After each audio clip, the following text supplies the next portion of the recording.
Mesdames, Mesdemoiselles, Messieurs, bonjour. Merci de nous retrouver. Excellente journée, excellente matinée en notre compagnie. Eh bien, exceptionnellement, je vous accompagnerai jusqu'à 9h30 avec toute l'équipe du Bonjour d'Algérie, de la Régie 7.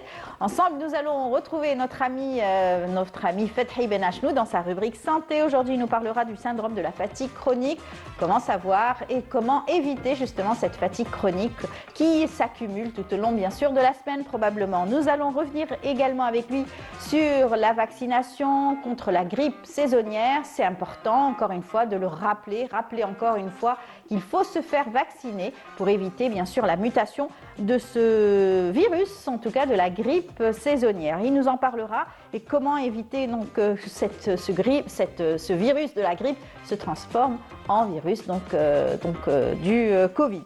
Voilà, nous aurons également Samira Hadjarmal dans sa rubrique Écume et patrimoine, nous emmènera du côté de Béchar cette fois-ci, avec donc la ville de Qanatsa, fondée par Sidi Ben Bouzien.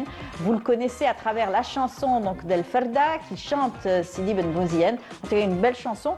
On aura le plaisir de décortiquer tout cela avec Samira Hadjarmal tout à l'heure dans sa rubrique. Et puis on ira du côté donc de Ouergla avec Farhat Mouzaoui. Il nous fera découvrir la passion de la photographie à travers donc son invité, jeune photographe, et surtout aussi une psychologue qui sera sur son plateau, également une artisane qui fait du très bon chocolat. On va découvrir tout cela en images à travers ce duplex qu'il aura donc à nous présenter tout à l'heure, juste après nos invités. Mais avant, je vous invite tout de suite à apprécier cette belle chanson signée Maher Zain, Qalbi fil Madina. On se retrouve juste après.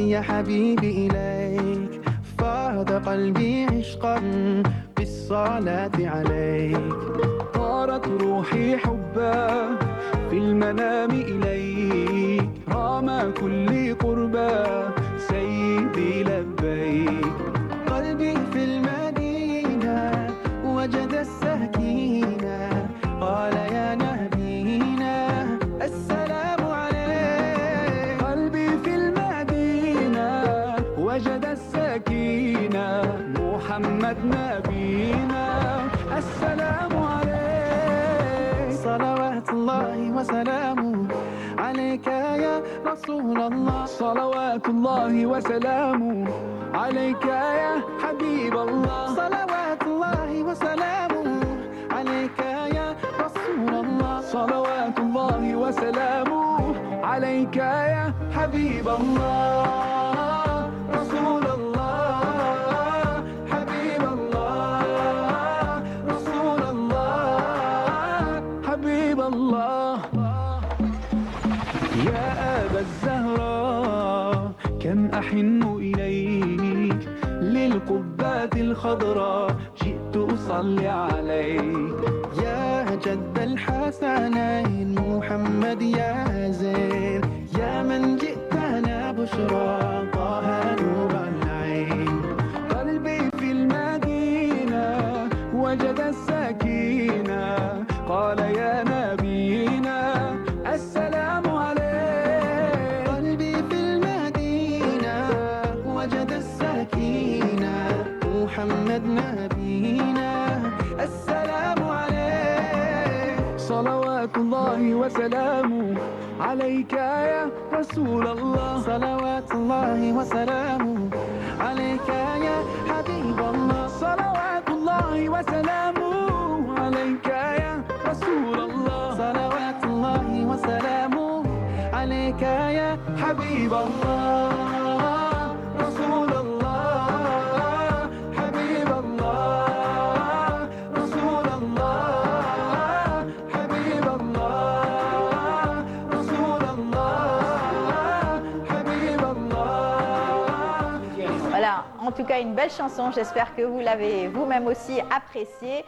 On l'accueille comme chaque vendredi matin. On est heureux donc de le retrouver avec sa bonne humeur, son humour et surtout ses bons conseils chaque vendredi matin. Ben Achnou, docteur, bienvenue parmi nous. Sabah al-khair, bonjour d'Algérie, bonjour aux Algériens. Voilà. Je suis algérien, je me dis bonjour à moi-même aussi. Voilà, et puis bonjour à tous ceux qui se lèvent tôt un vendredi matin, qui nous suivent et nous regardent, Ouais. parce que c'est important de nous suivre, n'est-ce pas? Ah oui, c'est important. Surtout les conseils de notre ami Fethi Ben Achnou. J'espère qu'ils seront bien accueillis. Voilà, tout à fait. Eh bien, on va les présenter tout de suite. On va parler de syndrome, donc de la fatigue chronique, tout de suite avec Dr Ben Achnou, juste après cela.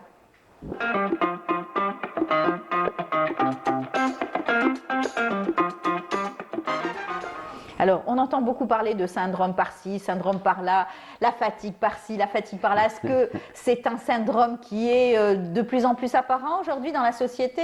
Oui, je crois que d'abord il faut définir ce que c'est qu'un syndrome. En D'accord. médecine, un syndrome, c'est un ensemble de signes D'accord. cliniques ou autres. Oui. On les ramasse Oui. pour qu'il y ait une certaine logique entre eux et on aboutit à l'explication de la maladie. D'accord. En médecine, on dit à l'étiologie de la maladie, l'origine de la maladie. Parce que parfois, ce sont des symptômes un petit Éparpillés. peu éparpillés, mais il y a une logique. D'accord. C'est un puzzle, la santé est un puzzle. C'est vrai. Et il faut être patient et surtout compétent. Alors, qu'est-ce que la fatigue chronique, justement? La fatigue chronique. D'abord, qu'est-ce que c'est que la chronicité? La D'accord. chronicité, c'est quelque chose qui dure dans le temps. L'amrad al-muzmina en Oui. arabe, et qui dure dans le temps, zaman. Maintenant, c'est une fatigue. La fatigue est quelque chose de normal. Chacun est fatigué. Au contraire, après une bonne journée de labeur, il y a ce qu'on appelle la fatigue physique, le corps physique. C'est ça. Et il est impératif que le corps se repose pour se ressourcer, pour recharger les batteries. C'est ça. Donc c'est un cycle rapide qui s'est. Mais la fatigue qu'on appelle, oh très belle photo, la fatigue chronique. Oui. Chronique, ça veut dire une fatigue qui dure. Et c'est ça qui doit attirer notre attention.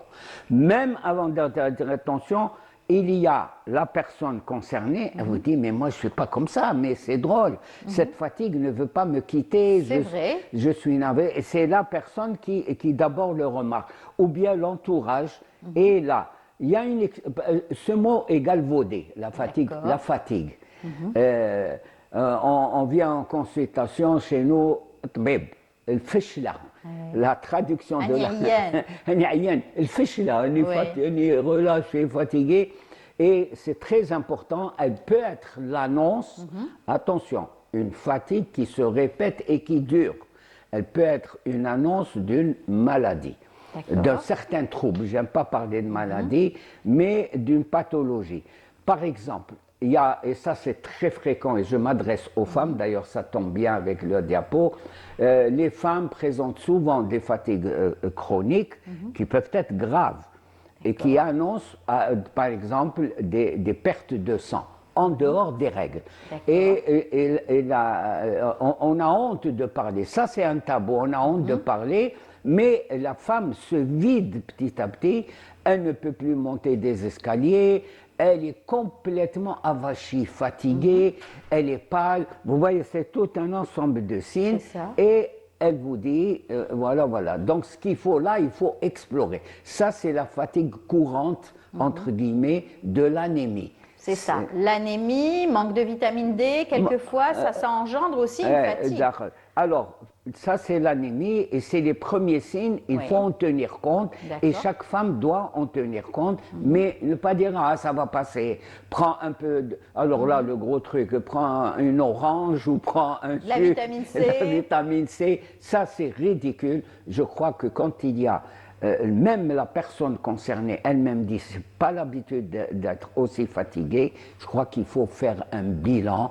FNS. Bon, Alors, quelquefois on dit il faut écouter son corps, même si le cerveau vous dit je peux encore résister, je peux travailler. Quelquefois c'est le corps qui réagit. Quand le cerveau, rojla, Voilà, même chez les voilà. femmes, rojla, c'est pas uniquement les hommes, c'est même chez les femmes. Non, elle veut montrer, c'est tout à fait humain, pas de faiblesse. Voilà. Parfois la situation, une femme a des enfants, une femme, elle veut montrer qu'elle Elle est partout, elle résiste. Voilà, mais là c'est dangereux.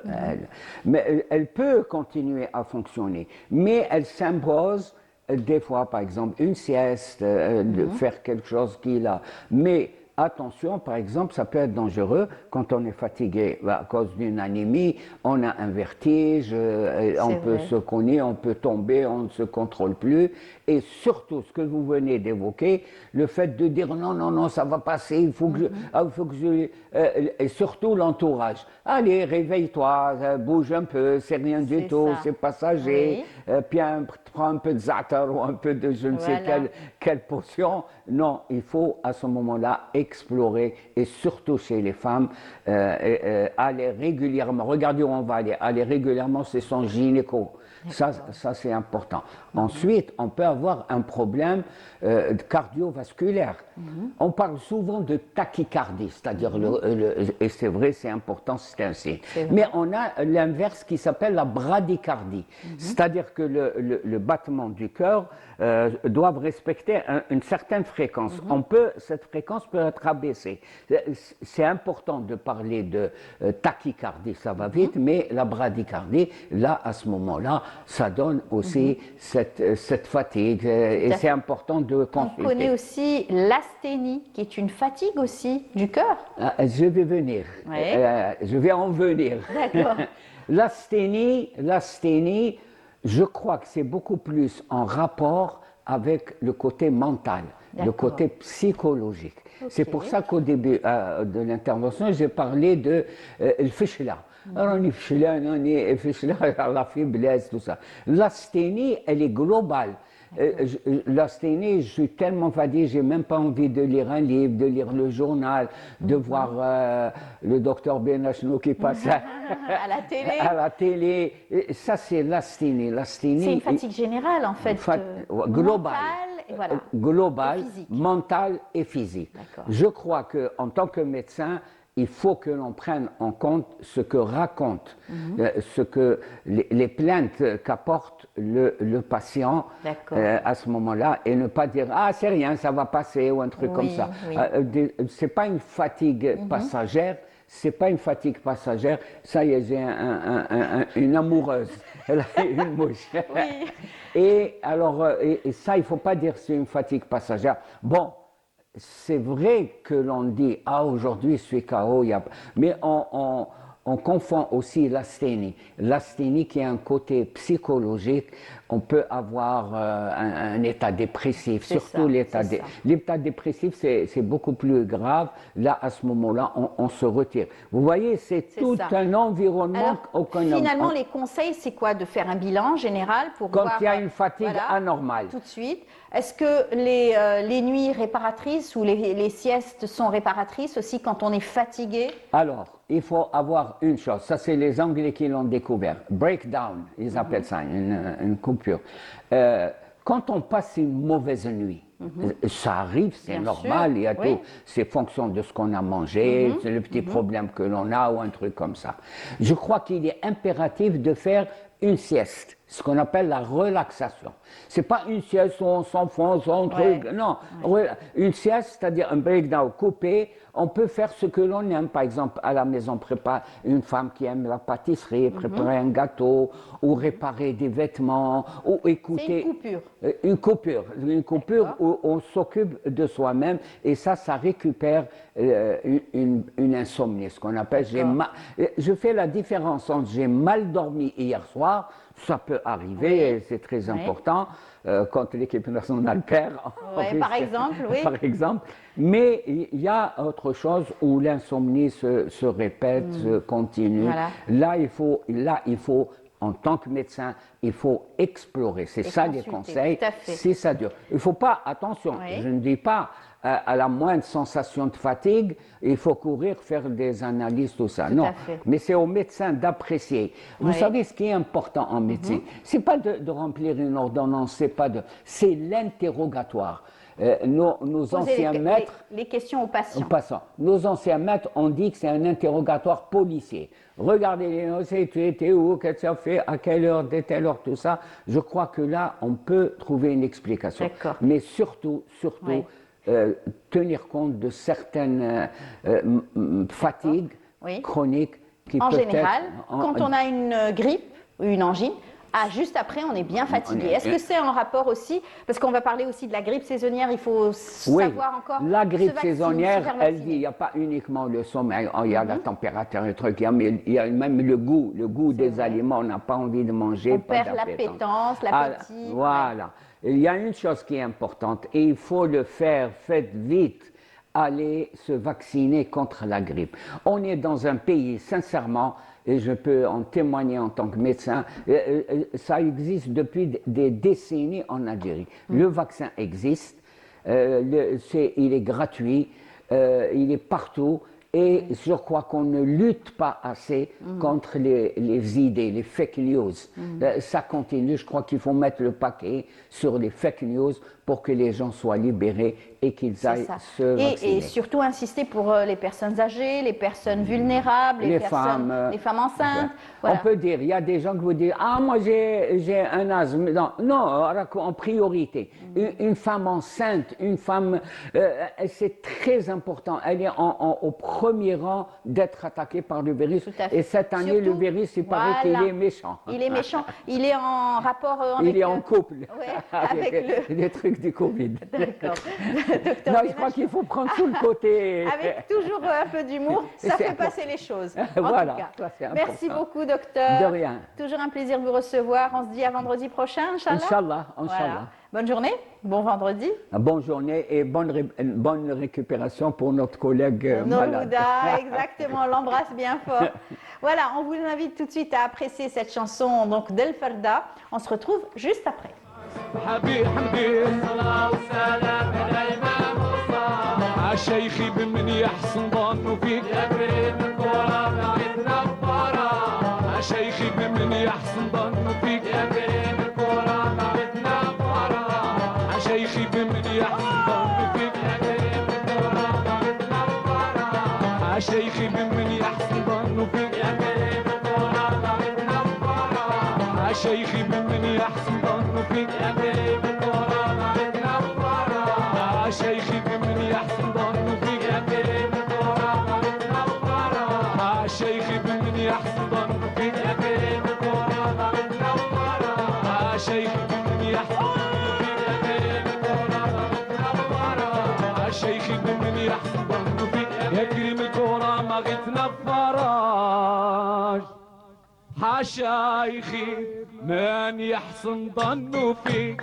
ويا كريم الكرة ما غيتنا بفرج حشايخي من يحسن ظنه فيك ويا كريم الكرة ما غيتنا بفرج حشايخي من يحسن ظنه فيك ويا كريم الكرة ما غيتنا بفرج حشايخي من يحسن ظنه فيك ويا كريم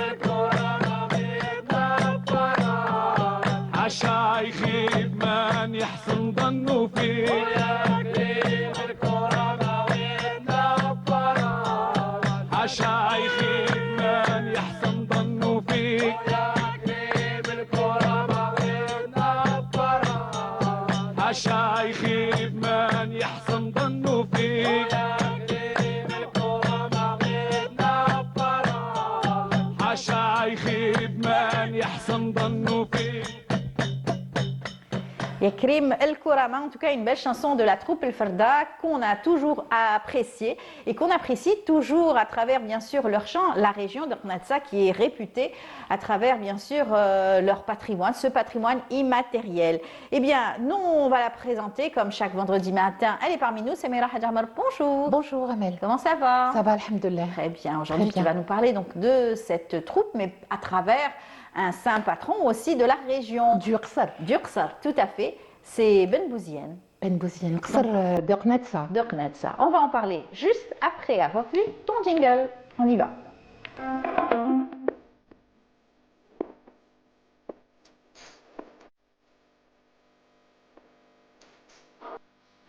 Alors, c'est une troupe qui a fait donc connaître la région, qui a fait connaître aussi le patrimoine immatériel aussi à travers ses chants aussi, des chants religieux, des chants donc spirituels aussi, donc du saint patron.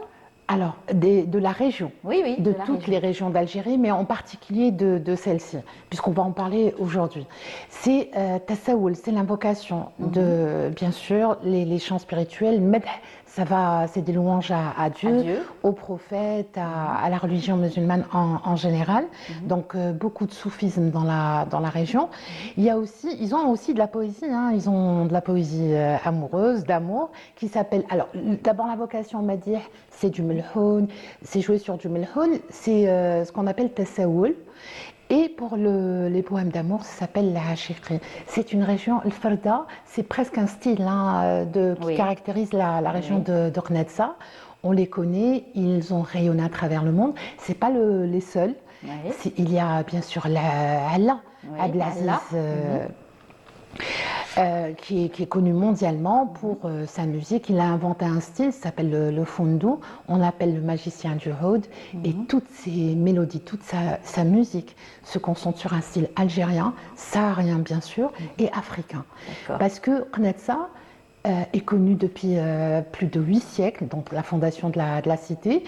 Ça a été une région qui était traversée, et on avait énormément de voyageurs, on avait énormément de pèlerins qui venaient de Tombouctou, qui venaient du Niger, qui venaient de partout en fait, pour étudier dans la zaouia de Sidi Cheikh Ben Bouziane, voilà, Mohamed Ben Bouziane, qui lui, quand il est arrivé, a instauré en fait un principe qui s'appelle Horfa, qui est basé sur la paix. En fait, il a apporté la paix entre les tribus. Il y avait des razzias, il y avait des batailles comme ça, il y avait des petites guerres entre les tribus. Et lui, il est arrivé à Qnatsa, 17e, je pense.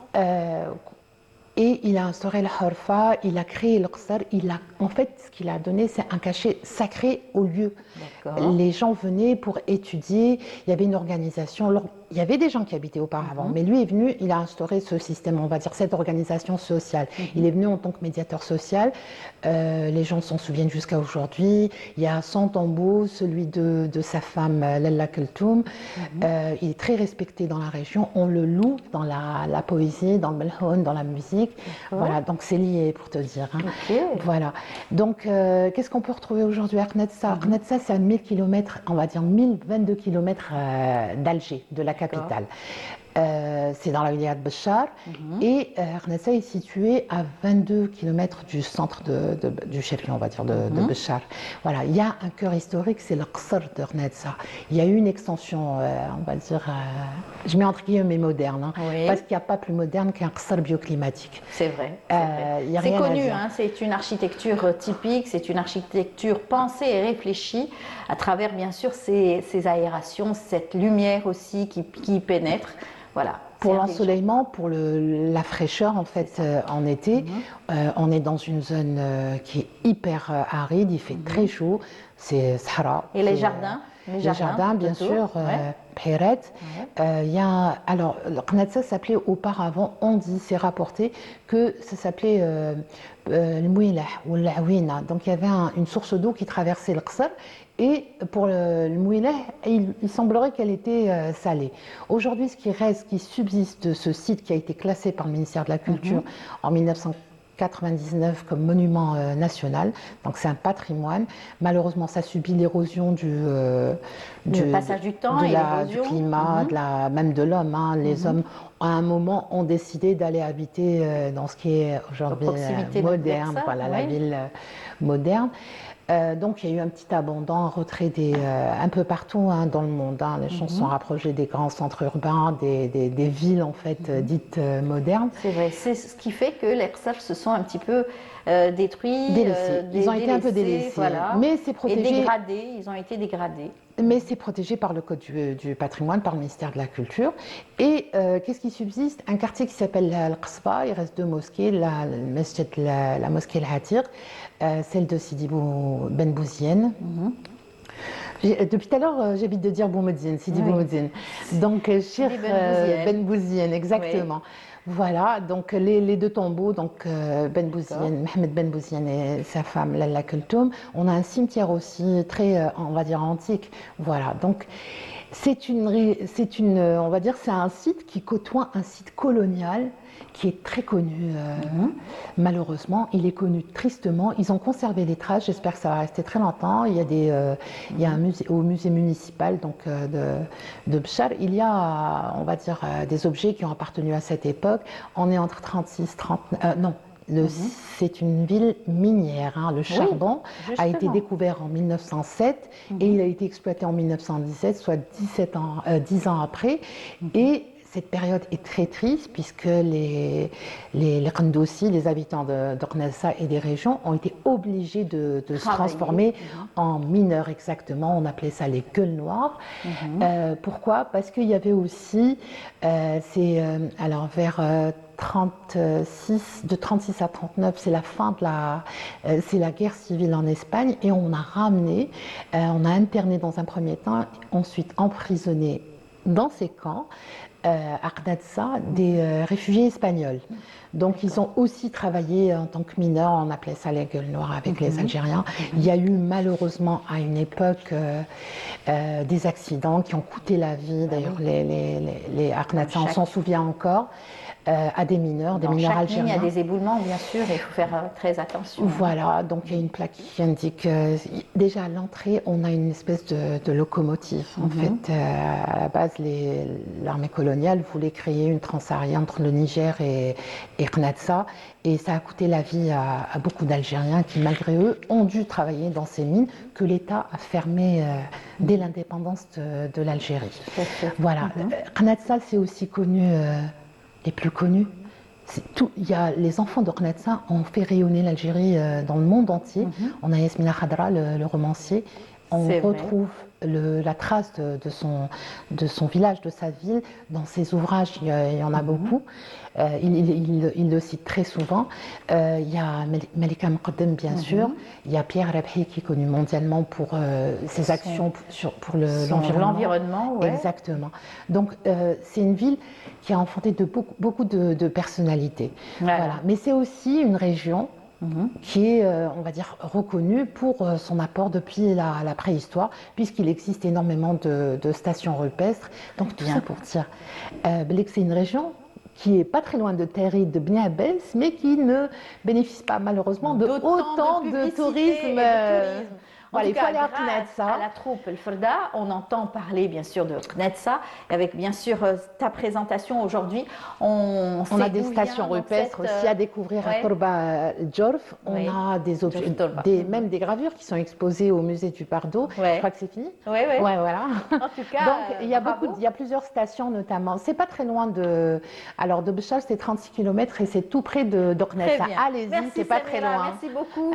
On se retrouvera donc dimanche aussi. Inch'Allah. Merci beaucoup. Et puis, bonne journée, Samira. Merci. On va aller du côté de Ouargla cette fois-ci. On reste dans le sud et on va du côté de Ouargla retrouver notre ami Farhat Mouzaoui pour nous présenter donc ses invités. Farhat, c'est à toi. Bonjour.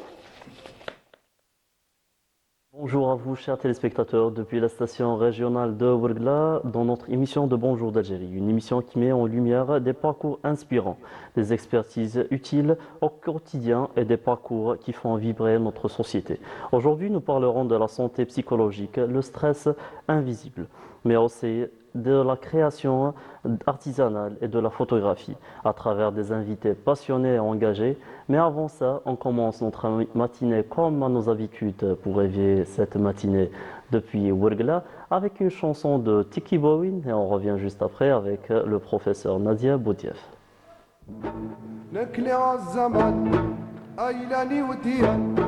نما ترها يا كالي اي ميديوان نكلي عالزمان ايلاني وديان نكلي عالزمان ايلاني وديان نما ترها يا كالي اي ميديوان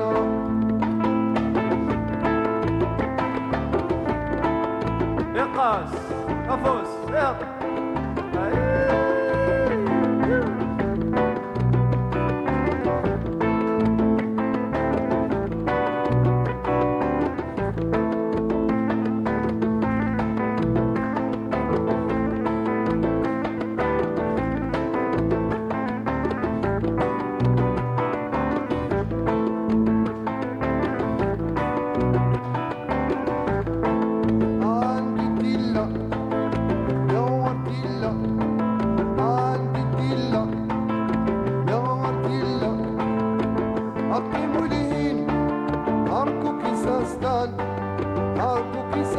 نكلي عالزمان عيلاني وديان نكلي عالزمان عيلاني وديان دماغي ترها هي عكالي هاي ميدي وانا إقاس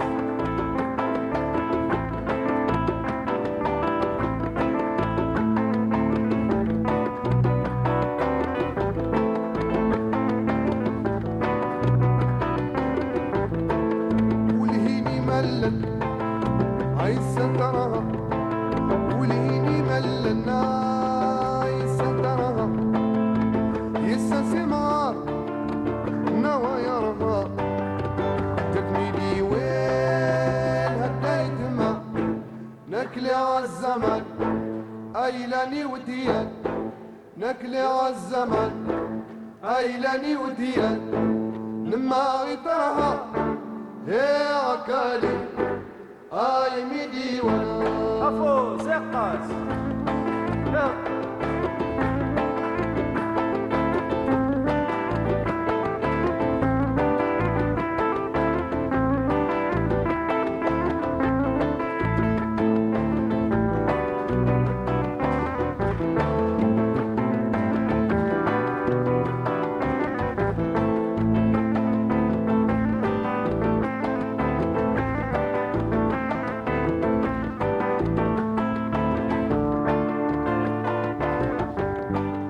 Et on revient à notre plateau de Bonjour d'Algérie avec le professeur Nadia Boudiaf, professeur à l'université de Ouargla.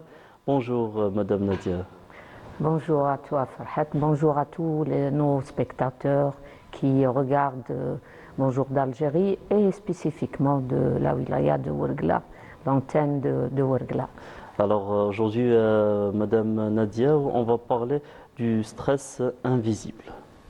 Qu'est-ce qu'on veut dire par le stress invisible? Bon, avant de parler du stress invisible, permettez-moi de dire quelque chose. Oui. On a vu la chanson qui a été diffusée avant de commencer notre petite chat ensemble. Oui.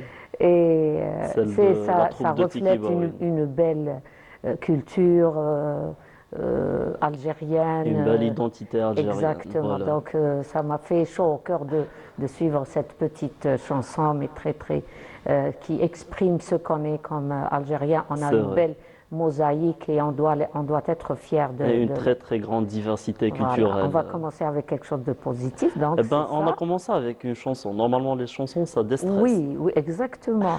Et encore commencer à parler de quelque chose Oui. qui va nous mettre un petit peu plus à l'aise. Oui. Donc la question que vous venez de me poser, c'est concernant le stress, le stress invisible. Moi, je vais vous parler du stress en général. Oui. On va dire que il y a une personnalité ou bien un chercheur qui s'appelle Hans Settley. C'est un médecin. Oui. C'est lui qui a inventé le mot stress. D'accord. Donc, comment il définit le stress comme avec une phrase très simple. Il dit le stress, c'est la vie. Tout simplement. Oui. En fait, il c'est le définit- quotidien. Exactement. Oui. Et de là vient, ça veut dire que la personne, dans sa vie quotidienne, qu'est-ce qu'elle fait? Elle est préoccupée. Le fait d'être préoccupée dans le domaine de la santé, de sa santé, Oui. du travail, l'éducation de leurs enfants, les relations avec les autres et Oui, tout oui. ça, tous ces domaines-là, eh ben, ce sont des sources de stress pour l'individu. Donc en premier lieu, c'est ce qu'il faut avoir à l'esprit. D'accord. Et pourquoi on appelle ça le stress invisible, professeur Nadia? Parce que des fois, c'est vrai, on sent qu'on est stressé, mais est-ce qu'il y a un stress qui ne se voit pas ou qu'on ne peut pas sentir?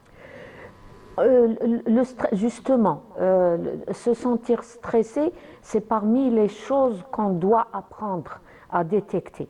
Parce qu'il ne faut pas oublier qu'un individu, quand il est dans n'importe quelle situation, Oui, il y a des situations qui lui sont familières. oui, Donc il agit avec une certaine liberté, il n'a pas le sentiment de pression, de menace, de changement global. Mais dès qu'il y a un petit facteur qui est différent, qui est nouveau, ça va nous pousser à voir, enfin, c'est comme si un bouton, on commence une petite manivelle et on commence à la faire monter. Et ça provoque du stress. Ça veut dire que malgré, le stress, c'est réellement, c'est un phénomène normal, tout à fait normal dans la vie de l'être humain. Je vais vous dire quelque chose d'autre. Oui. Celui qui n'a pas de stress n'est pas normal. donc c'est bien de stresser.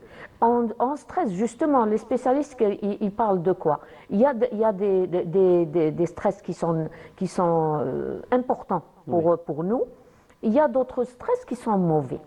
Donc, quand on parle d'un stress, je vais revenir sur parler oui. invisible ou ça. Je vais vous dire quand est-ce qu'on va considérer que c'est un stress invisible. Oui, Donc, maintenant, dès qu'on est vivant, et la vie, elle est compliquée, elle n'est pas simple, ce n'est pas 1 plus 1 égale 2. Ce n'est pas quelque chose qui est cartésien, c'est quelque chose, il y a beaucoup d'imprévus. Et puis aussi, il ne faut pas oublier que dans la vie de l'individu, on dit il n'y a pas de constante.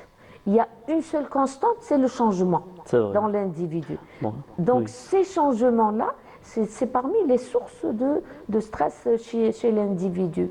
Il y a aussi, chaque individu va réagir différemment dans la même situation. Donc maintenant là, on est au plateau avec Farhat, on est ensemble. Si on ramène quelqu'un d'autre qui va s'asseoir à ma place, il va réagir différemment. On va ramener une troisième personne, elle va réagir différemment. Pourquoi? Parce que la personne, est-ce qu'elle est habituée? Elle n'est pas habituée. Elle maîtrise la langue, elle maîtrise le thème, elle maîtrise les rouages de la situation. Oui. Et plus la personne, dans ses compétences, s'est élevée, plus le stress, il est maîtrisé. D'accord. Donc c'est des degrés qu'on pourrait maîtriser facilement. Exactement. D'ailleurs, pour simplifier, il faudrait parler aussi des performances. Parce que quand on parle de stress, on va parler de performance de l'individu. Partons du principe que le stress n'est qualifié ni de bon ni de mauvais. Il y a juste deux détails qu'il faut prendre en considération. C'est l'intensité et la constance. Ça veut dire que si la personne est exposée au stress pendant longtemps, une longue durée, automatiquement ça va être négatif pour lui. Oui. Et si c'est trop intense, c'est aussi. Mais d'ailleurs, dans les chercheurs, on parle de... Bon, on a en longueur, on a les compétences, les performances, et en bas, on a le stress. Et la courbe du stress, elle commence de 0 et elle commence à monter. Donc, les spécialistes, ils parlent de 3 niveaux. Le premier niveau, c'est l'alerte.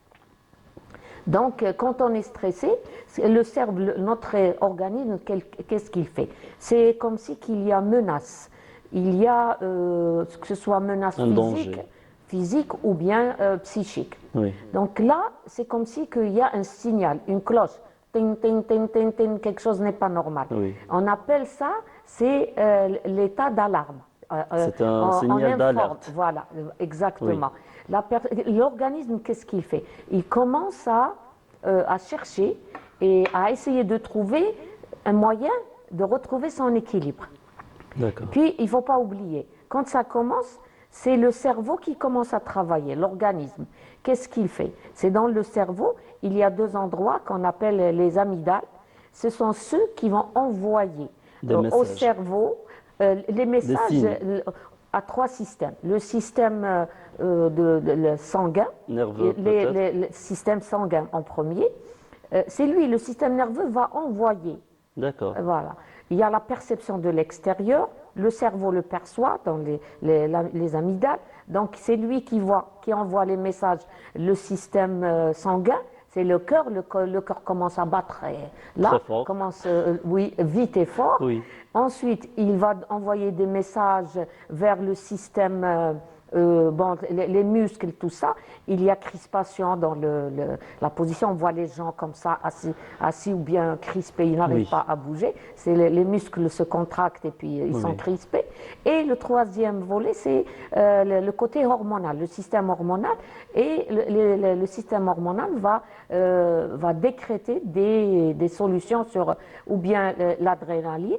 L'adrénaline, on le sait, c'est une hormone qui va booster et pousser la personne à agir. Et, ou bien le cortisol qui est considéré comme une hormone de stress.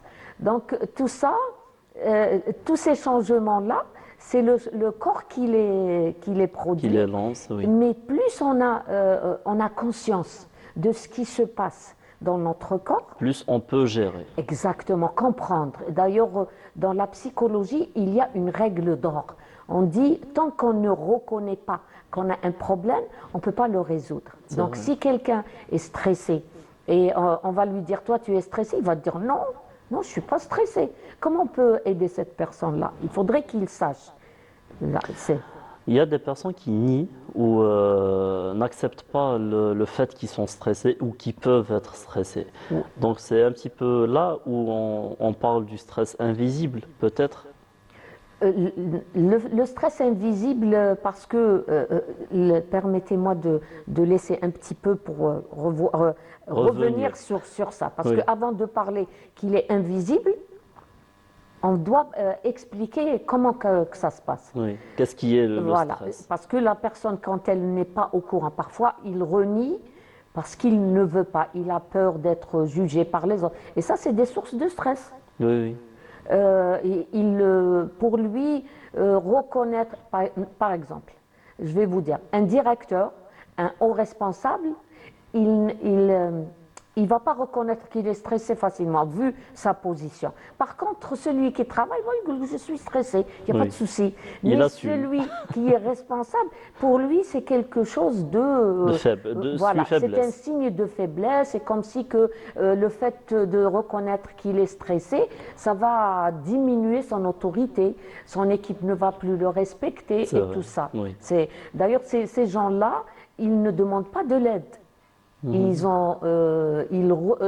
refusent, ils refoulent ce sentiment de besoin d'être aidé. Ils le refoulent, ils ne le reconnaissent pas.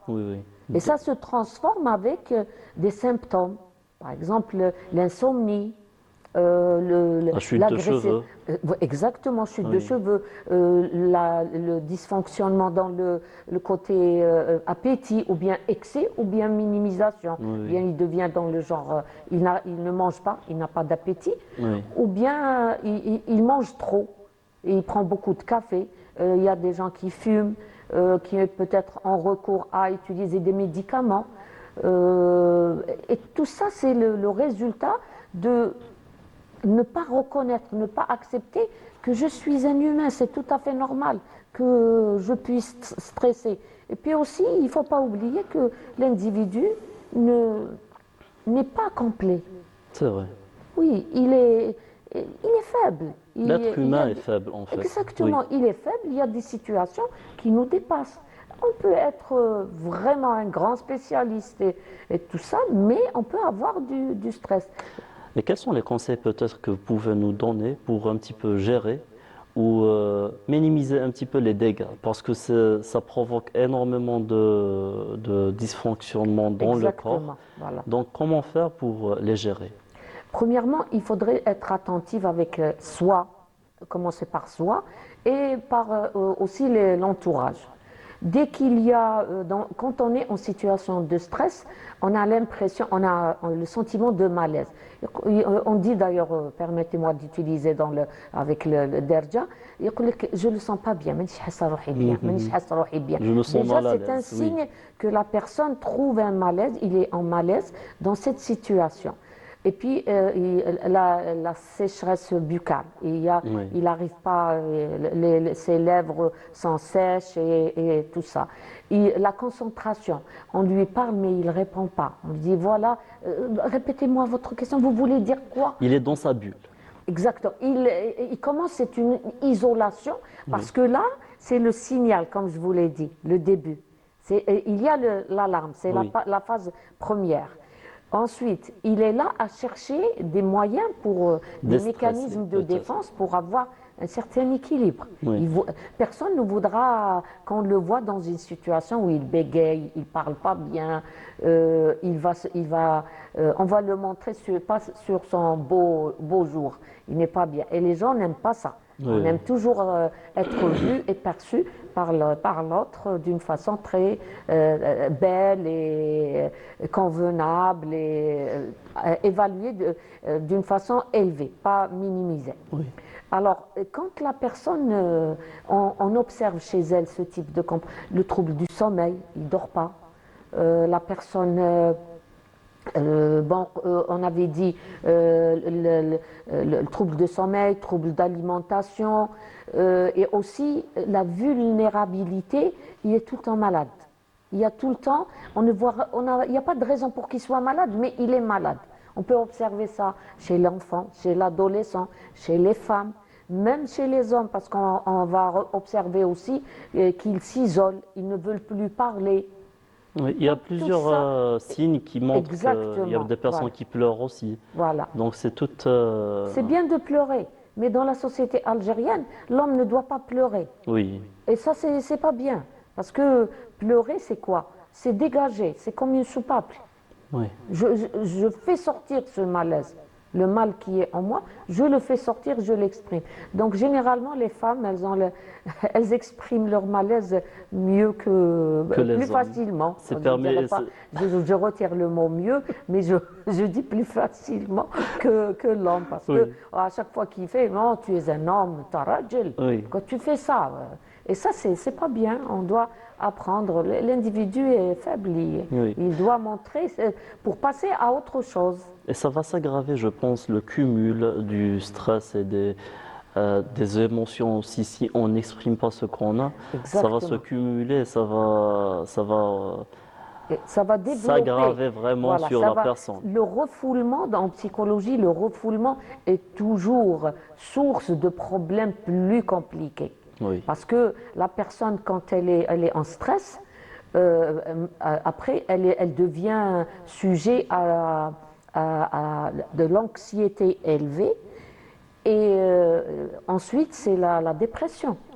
Oui. D'ailleurs, beaucoup de personnes qui sont dépressées juste parce que c'est le cumul des problèmes peut-être. Et comme on l'avait dit tout à l'heure, c'est le fait que la personne soit tout le temps sujet à ce stress-là, et puis ou bien c'est trop fort. Par exemple, le stress des examens. Oui. Quand la période des examens est trop longue, ben les étudiants vont être plus stressés que quand la période est plus courte. 2 jours, 3 jours. Oui, mais d'un autre côté, s'il a 3 examens par jour, Oui. ça c'est aussi c'est pas bien. C'est fatigant surtout pour le moral Voilà, parce que exactement. avoir une concentration, c'est pas évident. Par exemple, actuellement à l'université, on a opté plus pour un examen par jour Et puis aussi, il y a l'alternative. Un jour, c'est le matin, un jour, c'est l'après-midi pour mettre un équilibre pour l'étudiant. Mais il reste toujours que c'est une période très, très stressante pour la personne qui va, qui va passer des examens. Oui. Il y a aussi commencer un nouveau travail, un nouveau poste. Je pense que c'est un petit peu, on ne sait pas à quoi s'attendre. Exactement. C'est le fait de ne pas savoir, ça stresse déjà. Exactement. Parce qu'on ne sait pas avec qui on va parler, avec qui on va... Donc c'est ça un petit peu qui stresse, peut-être l'individu. C'est une appréhension. Oui, C'est une appréhension de tout ce qu'on ignore, on a peur de ce qu'on ignore. oui, D'ailleurs, je vais donner un exemple, peut-être ça va pousser beaucoup de gens à réfléchir. Le fait d'avoir un enfant aux besoins spécifiques. Donc les parents, qu'est-ce qu'ils attendent? Ils attendent un enfant bien, beau. Et ils ont toujours cette perception, mon enfant sera le plus beau, le plus intelligent. de perfection. Exactement, ils attendent quelque chose de... Et puis, on leur informe que leur enfant, peut-être il a une déficience, il a un retard, quelque chose. Donc, c'est le choc. Et d'un autre côté, parce qu'il ne sait pas comment il va vivre avec cet enfant-là et comment il va agir. Donc, son anxiété, son stress, il va être énorme. Oui. Madame Nadia, on a expliqué un petit peu le stress, si possible, parce que on est pris par le temps comme à nos habitudes. Le sujet est très important. Ouais. C'est possible de nous expliquer un petit peu qu'est-ce qu'on veut dire par le stress invisible. On revient à la première question. D'accord. Le stress invisible, ça veut dire que on est sujet au stress sans, pour entendre, ça a l'air d'être un stress. On est dans une situation déjà qu'on connaît. Et quand on connaît quelque chose, un milieu, on a l'impression, il n'y a pas de raison pour qu'on stresse. On va dans le même établissement pour travailler, on rencontre les mêmes gens avec qui on collabore, les mêmes situations, mais malgré ça, l'individu, il commence à se sentir mal à l'aise. Et je pense que le fait de parler de stress, il faut aussi l'anxiété. L'anxiété, elle se base sur quoi? Sur ce qui n'est pas réel. Parce que être stressé, c'est ce que nous vivons. C'est être préoccupé de quelque chose. L'anxiété, on va vers des choses qu'on ne sait pas. C'est pas medjoul, c'est ce qui n'est pas encore maintenant. Et c'est un sujet qui va être source de stress, mais il n'est pas réel. Il n'est pas réel. Oui. Bon, je vais penser, moi, quelque chose. Demain, qu'est-ce que je vais faire? C'est vrai. Je vais aller au travail. On ne sait pas à quoi s'attendre. Mais je ne vais pas commencer à... Voilà, je vais sortir et peut-être je vais trouver quelqu'un qui va m'agresser, Ça veut dire que ça, c'est quelque chose que... Je pense que c'est des personnes qui sont plus dans la négativité. Exactement. Oui. Parce qu'il ne faut pas oublier que... il faut croire... on a une clé magique, nous les musulmans, alhamdoulilah. C'est la confiance en Dieu, exactement. Oui. On doit avoir confiance en Dieu. Le bon Dieu ne va pas nous faire du tort. Puis chaque expérience, il faut la prendre telle qu'elle est. Si elle est mauvaise, on va l'accepter. Voilà, il faut l'accepter et voir ce qu'on peut faire. C'est les choses qu'on ne peut pas contrôler. Il faut les laisser au bon Dieu. C'est lui qui s'en charge. Voilà, on peut pas. On n'est pas des marionnettistes. C'est vrai. On fait bouger les choses par des doigts.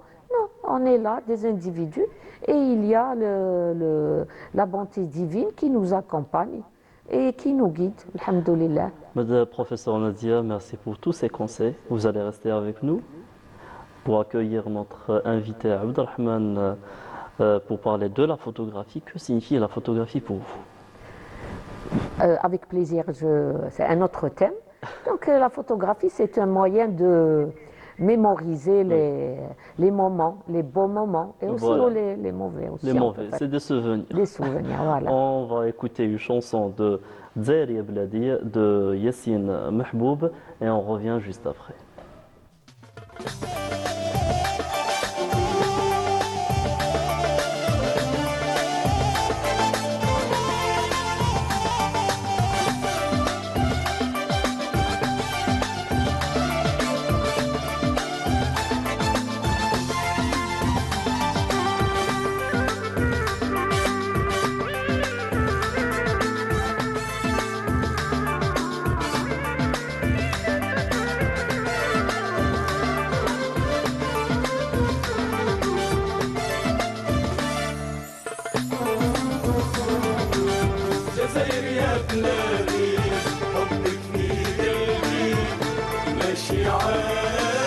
يحميكي ربي ماشي عالي يحميكي ربي جزائر يا بلادي حبك في قلبي ماشي عالي يحميكي ربي ماشي عالي يحميكي ربي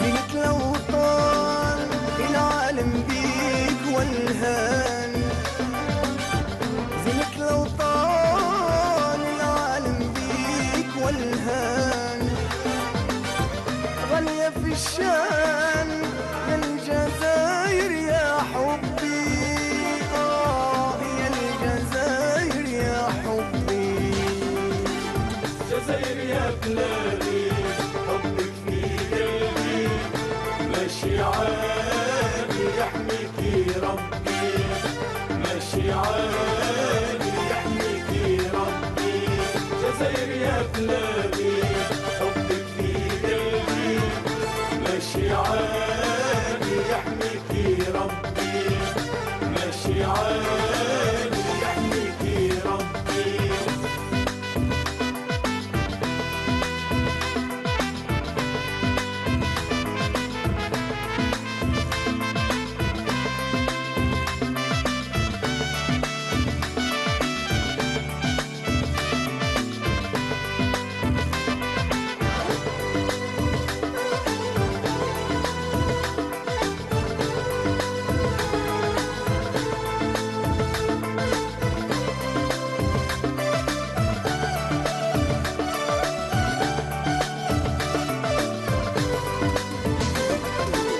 وطني حامينا فيك على عزة ربينا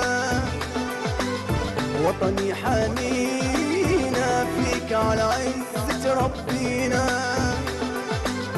يا غالي علينا انت تطلب وانا نلبي انت تطلب وانا نلبي جزائر يا بلادي حبك في قلبي ماشي عالي يحميكي ربي ماشي عالي يحميكي ربي جزائر يا بلادي حبك في قلبي ماشي عالي يحميكي ربي ماشي عالي يحميكي ربي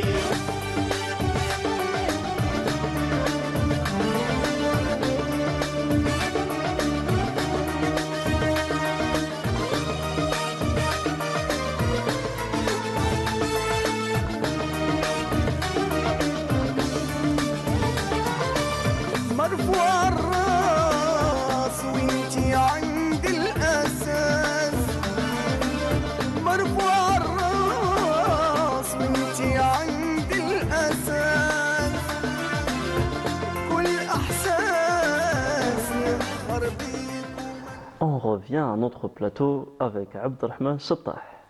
Merci Farhad. Bonjour et merci d'avoir accepté notre invitation. Bonjour Farhad. Merci pour cette invitation. Merci pour cette invitation à l'émission TAC. Merci à vous d'avoir accepté notre invitation. Un jeune photographe, professeur Nadia. Pardon? C'est un jeune photographe Oui. qui va nous parler un petit peu Inch'Allah. du rôle de la photographie dans le développement touristique. Donc vous allez nous parler déjà de comment la photographie peut-elle attirer et valoriser une destination touristique, Abdelrahman. كما عبد الرحمن كيفاش راك تشوف نتايا لو فات كو انت كمصور شاب وتخدم مع السياحه باش تكون نتايا طرف في تنميه السياحه عن طريق الصورة. كيفاش تخدم الصوره تاعك انت Premièrement, quand la caméra tombe sur les mains d'un vrai photographe avec une vision créative, qui se nous donne la meilleure outil pour attirer les touristes, quoi que ce soit de l'intérieur ou de l'extérieur du pays. Donc, en quoi l'image aide-t-elle à transmettre l'identité locale? Comme l'image du désert de Ouargla, comme les montagnes de Tizi Ouzou, attirer les touristes. Donc, c'est un petit peu faire découvrir ces lieux aux touristes qui ne connaissent pas un petit peu l'Algérie, c'est ça? Oui. Et comment a commencé votre amour pour la photographie? Ça, c'est une bonne question. Oui, donc comment Abdelrahman a commencé à prendre des photos? tout simplement. Exactement. كيفاش بديت في عالم التصوير؟ J'ai découvert la photo et prenant des photos de la nature.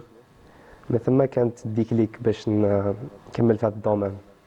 كمل في الدومين. Et partagé sur les réseaux sociaux, عجبتهم الناس ما كملت في هذا الدومين. On dit souvent qu'une image vaut 1000 mots. Exactement. دونك عن طريق الصور هادو عرفت شويه بالمنطقه تاعك. وش هما المناطق اللي اكتشفتهم عن طريق الصور؟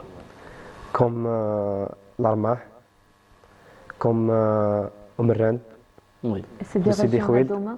وين سيدي خويلد. ايه هادو الاسماء هادوما. وي. وين جايين اكزاكتومون؟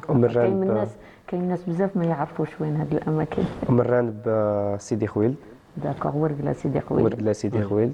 l'Armah. l'Armah ورقله ثاني. ورقله. Donc madame Nadia, que signifie une photo pour vous? Une photo c'est une mémorisation. يعني وكأنه حبسنا الزمان والمكان في قولب. Dans une image. Voilà, dans une image, un petit cadre où هذاك الحركة وهذاك le moment, on l'a mémorisé à travers la photo. Et le rôle de photographe, c'est un petit peu prendre les photos au bon moment. Exactement. Oui, au bon moment.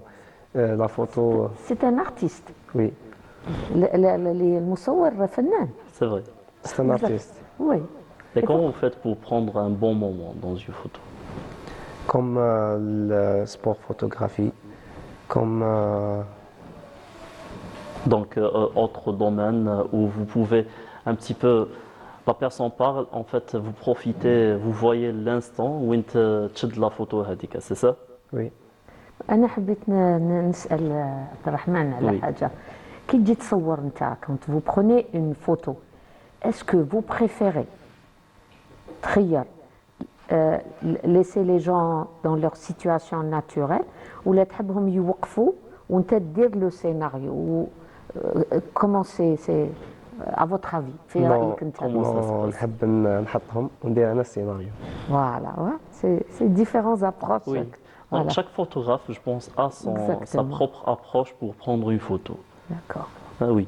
Et que, Madame Nadia, la photo exprime énormément d'émotions en psychologie. Exactement. Des fois, la personne, quand elle est devant une caméra, elle est dénudée peut-être. On peut voir énormément d'émotions, énormément de choses qui s'expriment à travers la photo. Justement, on parlait tout à l'heure du stress. Mais quand on va, par exemple, la situation que vient de nous parler, la mise en situation, c'est le scénario. Oui. Il y a beaucoup de gens qui n'aiment pas ça. Ils sont mal à l'aise. Oui. C'est pour ça que parfois le photographe, il est obligé de les prendre dans des situations où ils sont naturellement. Et les photos sont meilleures, à mon avis. Hein, Oui. parce que généralement, ce sont les artistes, les gens qui sont habitués à la caméra et tout ça. Ils aiment poser, prendre une position, mettre un décor précis. Mais les gens en général, moi personnellement, j'aime bien qu'on me prenne en photo de façon naturelle. Sans faire attention. Oui, parce que je perçois que mes images je suis plus belle quand on ne me demande pas de m'arrêter et de regarder. De faire une pause. Voilà, de faire la pause, j'ai l'impression que c'est pas moi, c'est quelqu'un d'autre. Qu'est-ce que vous pouvez nous dire sur ce point, Abdelrahman? عجبتني كي قالت قبيله تدي شحال من فوطو Oui, بعدا تخير Voilà. la meilleure. هذيك لا ميور. Voilà. Donc, quel regard nouveau les jeunes photographes portent-ils sur les paysages et les sites, Abdelrahman? L'esprit de la jeunesse et la créativité sont le moyen le plus convivial et approprié. Donc, le jeune doit être créatif. Oui, mais aussi le fait que, moi je pense que c'est très positif que ce sont des jeunes qui prennent des photos sur Les réseaux, non, je parle des caméras. non, je parle des monuments historiques, voilà. Oui, Le monuments historiques. Oui. Voilà, le paysage, montrer que par exemple l'Algérie, il y a beaucoup de gens qui, à travers les réseaux sociaux, Et à travers les découvrent, photographes, en voilà, fait. à travers les photos qui ont prises par des jeunes, qui passionnés, comme tu l'as très bien signalé au début, Oui. de ce qu'ils font, et ils publient ces photos et des gens du monde observent ça, c'est l'Algérie. Ça, c'est l'Algérie, c'est comme ça. C'est vrai. Il y a moi, j'ai étudié en Russie et quand j'étais là-bas, il y avait beaucoup de Russes qui me disaient pourquoi vous êtes blanche. Ils ne savent pas. J'ai vu une fois, j'ai été dans une école, il y avait un porte-document destiné sur l'Algérie. Et bien là, il y avait le lion, c'est comme si on était dans le cadre de Dans la une savane. savane, oui. Donc j'ai corrigé, je leur ai dit non, ça c'est pas ça, c'est pas ça. C'est bien, les photos maintenant, les réseaux sociaux sont en train de remettre les choses à leur place concernant l'identité du pays et sa culture aussi. Et ils font découvrir un petit peu la destination d'Algérie à travers les photos, à travers les vidéos mises dans les réseaux sociaux. Et c'est ce qui va promouvoir le tourisme. Oui.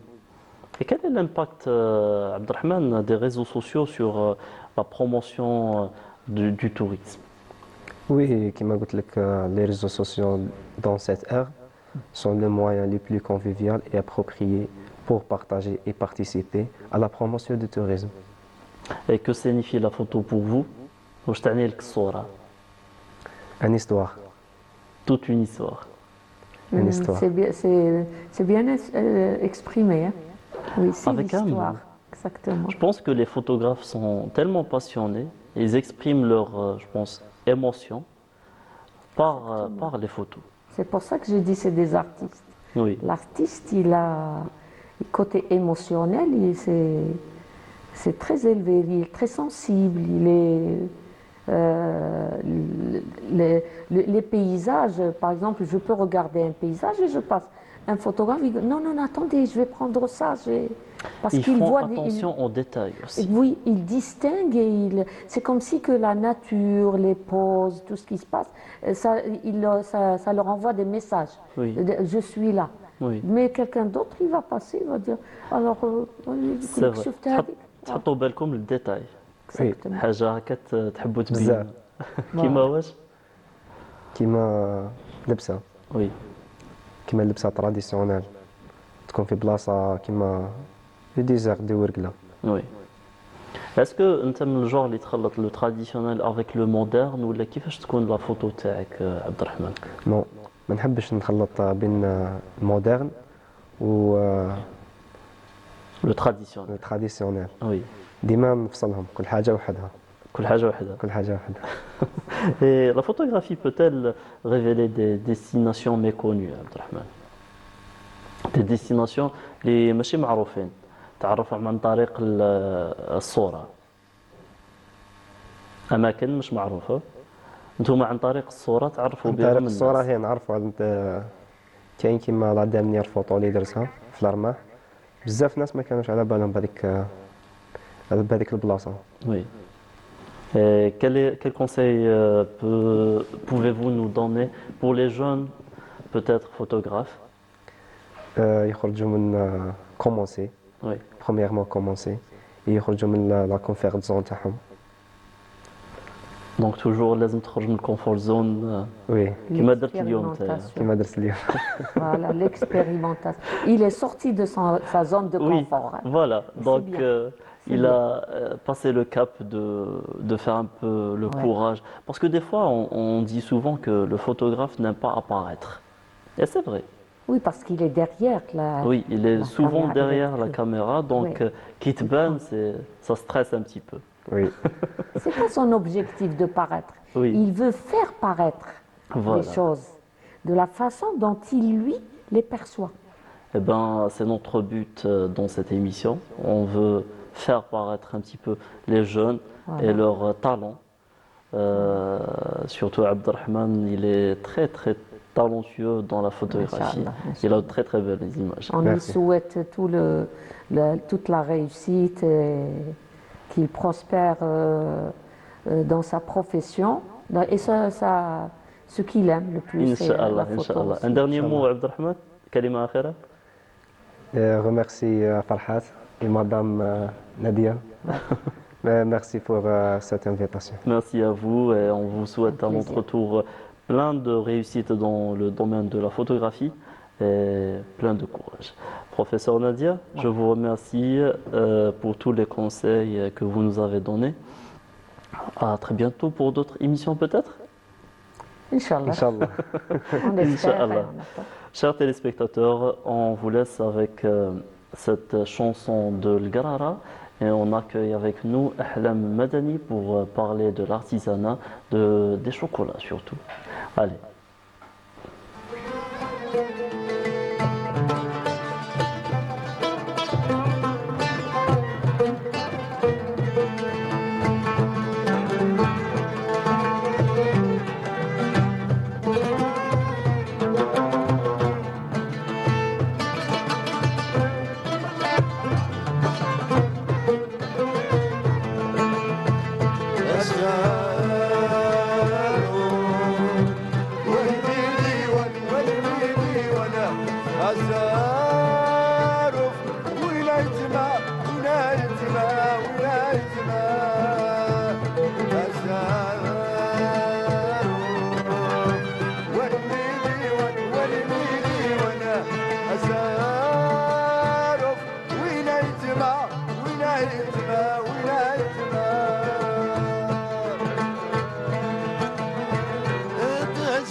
ستزيري ماني تغامت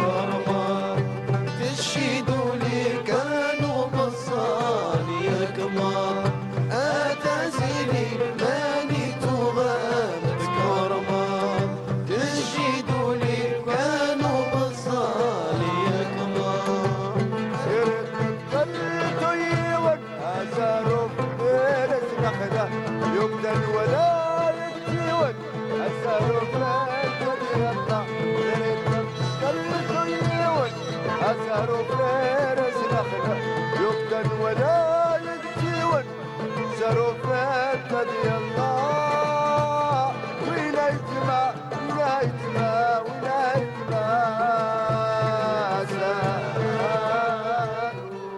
On était avec la chanson de Khazmati et Shekali de Janet. On accueille avec nous Madame Ahlam Madani. Bonjour et merci d'avoir accepté notre invitation, Madame Ahlam. Bonjour et bonjour à tous et merci pour l'invitation. Donc Ahlam, vous êtes artisane chocolatière. C'est une passion. Une passion qui est développée par des formations et toute une étude et tout. Parlez-nous un petit peu de comment est née cette passion, Madame Ahlam. Le chocolat, pour moi, c'était une passion, c'était un amour du goût. Puis après, à travailler avec et tout, c'est devenu une vocation. Le chocolat est devenu ma vocation. Et donc vous voyagez beaucoup, peut-être c'est les goûts ou comment ça a commencé? Le chocolat en lui-même, Oui. ou vous parlez de mes créations L'idée de faire un projet, d'ouvrir une chocolatière et de vendre ces chocolats, ces goûts que vous faites. D'accord. Donc Oui. le chocolat en premier, c'était un amour d'enfance. J'ai commencé à faire de chocolat avant d'être formée et tout. Oui, Après, après avoir fait des formations et tout, c'était un CAP. D'ailleurs, j'ai fait un CAP en chocolaterie confiseuse. oui, Comme métier, c'était bon, en travaillant avec du chocolat, j'ai trouvé que c'était un art. Oui.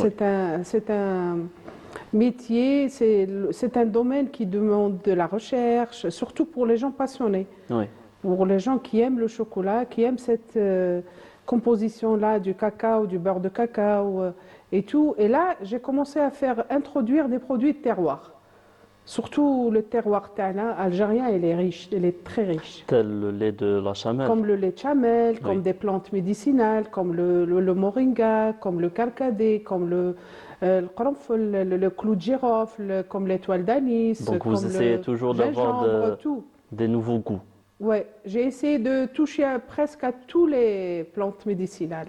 Même j'ai ramené même de l'étranger des trucs qu'on n'a pas ici en Algérie, comme épices, Oui. comme la tonka, comme Et pourquoi, Madame Ahlam, vous avez choisi la production artisanale que industrielle? l'artisanat, c'est humain. Donc l'artisanat, c'est la valeur du produit. L'artisanat, tu es libre. Tu n'es pas limité par la quantité. L'artisanat, c'est pas la quantité, c'est la qualité. Oui, L'artisanat te permet de travailler avec amour, d'introduire, de faire des essais, de perfectionner, de prendre de faire une relation avec le client. Quand tu vends un chocolat artisanal, c'est pas la même chose, c'est une histoire. Derrière chaque goût, c'est un voyage. Des fois, tu ramènes des trucs de l'étranger. Des fois, quand tu vois un chocolat avec un moule bien précis, il te donne la destination, il te met en voyage. Par exemple, quand il y a le moule t'a khamsa oui, à l'étranger, c'est typiquement arabe, donc Oui. c'est arabe. oui. Quand tu mets la couleur orientale, il y a des trucs qui te... C'est l'orange et le bleu, c'est Oui, des couleurs c'est des couleurs qui vous... les couleurs, les moules... qui vous ramènent un petit peu à l'Orient. Oui, Oui. oui. Ça devient... c'est une adresse. Chaque bonbon du chocolat, dans l'artisanat, raconte une histoire, raconte une destination. Par contre, l'industrie, c'est un produit... on fait un produit de chaîne. Oui. De chaîne. C'est la qualité, la quantité plus que la qualité. Il faudrait bien avoir un art de déguster ce chocolat. Ah oui, oui. Le chocolat, c'est un... même sans parler, donner un chocolat à une personne, ça veut dire beaucoup de choses. Oui. Des fois, on l'utilise comme langage. Des fois, des fois, une personne fâchée, quand tu lui donnes un chocolat, ça lui fait plaisir. Oui. Déjà, on dit souvent que ça remonte un petit peu Hormone Saada. Voilà, hormone Saada. Hormone du bonheur, oui, exactement. Oui. Donc, et quel est le goût préféré, votre goût préféré, Madame Ahlam? Moi, personnellement, Oui. j'aime le chocolat blanc. Oui, Oui, j'aime le chocolat blanc. Par contre, beaucoup de gens aiment le chocolat noir. noir. Ouais, sans sucre ou bien un certain pourcentage de cacao noir. Et comment vous travaillez ce chocolat? Artisanal, zéro machine, D'accord, zéro machine. c'est bien. Oui, tout est fait à la main. Euh, Même le broyeur parce que j'utilise le broyeur en le- pierre? en pierre, oui, le Oui. matahna t'a Bekri, je Oui. l'utilise pour le kharoub. Ah, Parce d'accord. que je fais du chocolat à base du kharoub. Et vous faites aussi des chocolats, je pense, sans sucre? Oui, Oui, sans sucre, pour les gens personnes diabétiques, cœliaques ou tout. oui. Ouais. Et que signifie, que présente le chocolat pour vous, au-delà d'un simple bout de chocolat? C'est mon monde actuel. C'est c'est ma vocation, c'est devenu un art. Oui. Et c'est un domaine qui m'a permis pendant les recherches et tout, ça m'a permis de créer des relations avec des gens dans la science, des gens dans la médecine, Oui. des gens dans savoir les gens comment comment dirais-je, Vous avez trouvé- fait beaucoup de connaissances. oui, oui, ça m'a créé beaucoup de réseaux avec des gens intellectuels, scientifiques, dans le domaine médecine, dans le domaine des recherches scientifiques. Donc, au-delà d'un simple chocolat, c'est toute une science derrière. Oui, oui, oui, oui. Auparavant, je vous raconte une anecdote. Oui, Pendant une de mes formations je formais des gens et tout, elle m'a dit, une stagiaire, elle m'a dit, mais madame, je ne croyais pas que toute cette technique à faire pour faire un chocolat, je ne savais pas. Le fait de le fondre et de le mouler, c'est tout. oui. Eh ben non, c'est C'est respecter, toute une technique, c'est oui. toute C'est une, des respecter la étapes à passer, oui. température, c'est Oui, le tempérage, tout, tout. et plein d'essais. Je sais bien que vous vous êtes brûlé plusieurs fois. Oui. لازم. Donc, Madame Ahlam, vous avez gagné des prix. Oui, Vous avez eu le prix Tal Maqarot revisité. ouais. Dans un concours national culinaire. Et comment ça a été? Ça a été... Bon, je vais être franche, là, Oui. quand j'ai participé, c'était pas l'idée de gagner, mais de vivre, l'opportunité de vivre avec l'expérience. Et de faire découvrir un petit peu votre Bien sûr. identité. Bien sûr. Alors, comme venant de Ouargla, habitant le sud, j'ai introduit des ingrédients de la De région. la région, telles les dates. Les dattes, la mélasse de dattes, le sroukou, non, le sroukou, je l'ai ramené d'ailleurs, Oui. ailleurs. Mais j'ai resté sur la base, la Oui. recette de base. Oui. Et quelles sont les étapes vraiment qu'on doit respecter, peut-être dans la création d'un chocolat? Les étapes clés que tout le monde, s'il veut faire ce projet-là, doit respecter. Le choix des ingrédients. Oui, Euh,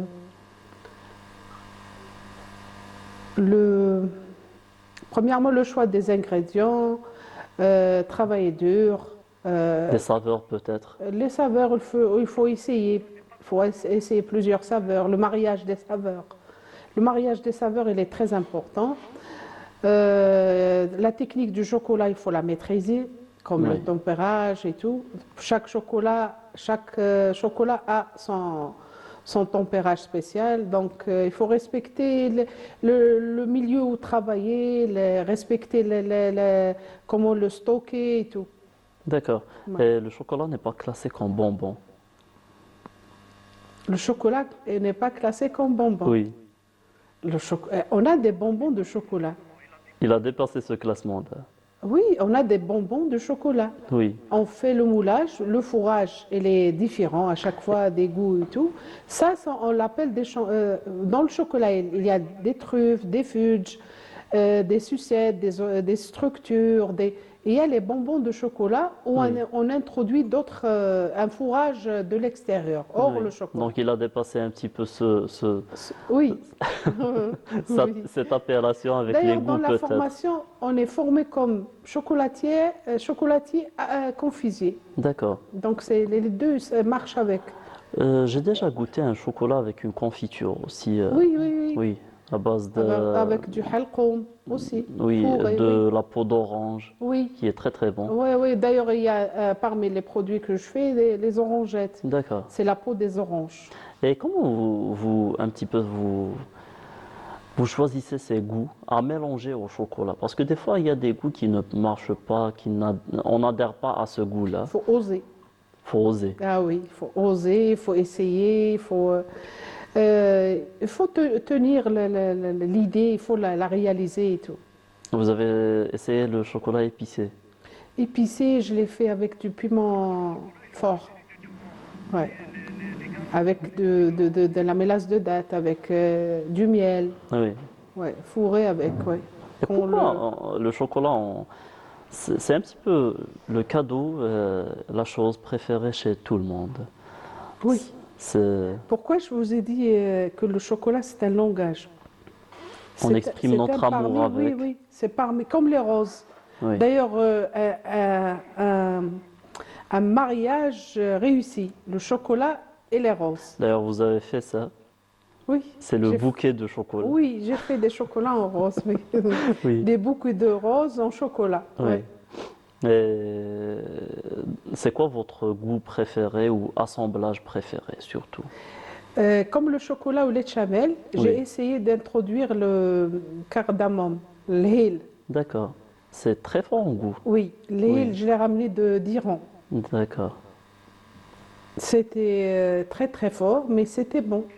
Surtout pour les gens qui aiment le goût oriental, épices, les nouveaux goûts. Salé, sucré et tout. Même le lait de chamel, il est un peu salé, acidulé et tout. Donc le mariage fait une bombe. Madame Ahlam, on vous remercie pour toutes ces informations. Avec plaisir. Merci d'avoir accepté notre invitation. Merci. Ça nous a fait plaisir de découvrir un petit peu votre monde. Merci, merci. Merci à vous. Chers téléspectateurs, je vous dis à très bientôt depuis la station régionale de Ouargla pour d'autres émissions, Inch'Allah. Merci beaucoup Farhat et merci à vos invités, surtout à tous les invités donc, de la station régionale donc, de Ouargla. On a pu découvrir des métiers, surtout des savoir-faire avec cette artisane chocolatière qui nous fait découvrir son monde du côté de Ouargla et surtout sa passion pour les chocolats et le goût bien entendu. On a pu découvrir également avec lui ce métier donc, de la photographie, ce jeune photographe qui est passionné par l'image et il a immortalisé beaucoup donc, de paysages donc de la région et surtout de savoir-faire. On aura le plaisir en tout cas de les découvrir à travers des reportages probablement avec Farhat et surtout aussi un grand merci à son invité qui nous a parlé donc de psychologie, donc de fatigue en tout cas à travers donc son intervention dans l'émission avec Farhat Mouzaoui. On le retrouvera dès vendredi prochain Inch'Allah, mais en attendant nous-mêmes on a pu apprécier donc la rubrique de Monsieur Benachnou qui était là parmi nous pour nous parler du syndrome de la fatigue chronique et surtout comment se prémunir de la grippe saisonnière avec bien sûr une vaccination qui va s'étaler jusqu'au mois de mars. En tout cas, vous aurez l'occasion d'aller vous faire vacciner pour éviter certaines complications.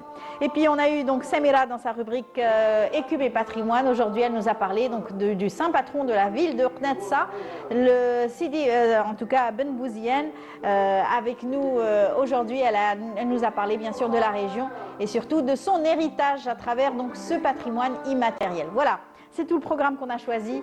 En tout cas, j'espère que vous avez passé un bon moment en notre compagnie. Ce qui nous reste à vous dire, c'est bonne journée, excellent vendredi à vous tous.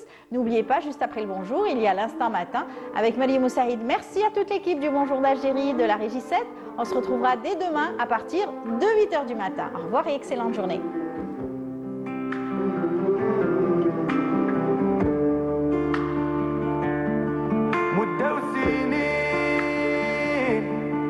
كلك حنين أنا وياك عشنا